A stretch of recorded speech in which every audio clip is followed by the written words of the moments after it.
مهله اللجنه الاولمبيه خلصت. اللجنه الاولمبيه كانت مديه لاتحاد الكره والرابطه اسبوع علشان يردوا على الشكوى اللي الاهلي مقدمها والمستندات اللي الاهلي قدمها.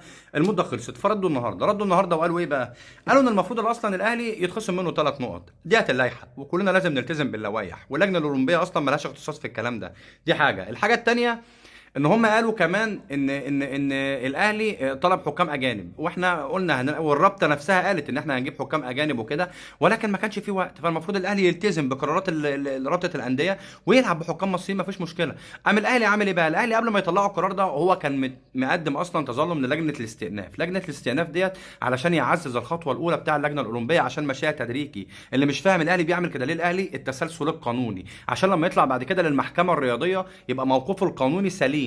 لازم يشتكي على المستوى المحلي كل النواحي اللي هو المفروض يشتكي فيها، او كل الاماكن او كل الجهات المختصه اللي هو المفروض يشتكي فيها، عشان بعد كده يطلع للمحكمه الرياضيه ويكون موقفه سليم. فانا بالنسبه لي مع الاداره قلبا وقالبا، وهفضل ادعمها لو خدت اي قرار. لو هتنزل الدرجه الرابعه هفضل اشجع الاهلي برضه.